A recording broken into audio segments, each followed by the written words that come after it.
Hello, नमस्कार sir. नमस्कार. आज आहे 14 मार्च 2026. हो, बरोबर आहे सर. शेतकऱ्याला म्हणा आणखीन आज 14, 15, 16 हो, 3 दिवस आणखीन आहे गहू काढायला चान्स. 3 दिवस अजून चान्स आहे गहू काढायला. हो. हो, आणि इकडं हं. मराठवाड्यासाठी आणखीन 4 दिवस समजा. हो का? समजा इकडे मराठवाड्यासाठी 4 दिवस. 17 पर्यंत. हो, हो, हो. नक्कीच सर. हो. हो. बरं सर, यापूर्वी तुम्ही एक महत्त्वाचा इशारा दिला होता शेतकऱ्यांना आपल्या चॅनलच्या माध्यमातून, की 16 तारखेपासून पुढे चांगलाच पाऊस राहणार. तर त्याबाबत काय राहणार सर अं, अंदाज? 17ला काय होणार आहे? हं. 17 तारखेला हो. नांदेड जिल्हा, हं. हिंगोली जिल्हा, हो. वाशिम जिल्हा, यवतमाळ जिल्हा, हो. वर्धा, नागपूर, भंडारा, गोंदिया, चंद्रपूर, हो. अं, आपल्या इकडे लातूर, हो. सोलापूर, हो. सांगली, हो. कोल्हापूर ह्या पट्ट्यामध्ये 17 तारखेला पाऊस येणार आहे. 17 तारखेला. सुरुवात होणार. हो. बरोबर सर. मग 18, 19, 20 हो. मग मराठवाडा, हं. पश्चिम महाराष्ट्र, उत्तर महाराष्ट्र मग सगळीकडेच. हो का? मात्र सर गारपीट वगैरे कोणकोणत्या जिल्ह्यामध्ये राहणार जास्त करून?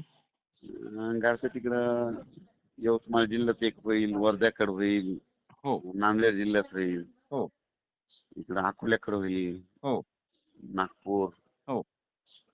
जिल्ह्यामध्ये 1-2 ठिकाणी होईलच. हो का?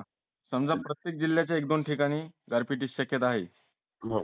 आणि पाऊस तर अनेक जिल्ह्यातनी राहणार समजा. हो. हो.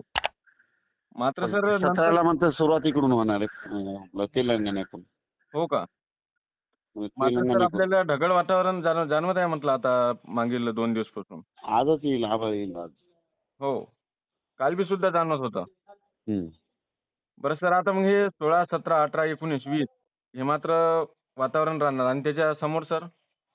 पुन्हा 24, 25, 26 एकदा वातावरण चेंज होणार. हो का? हो.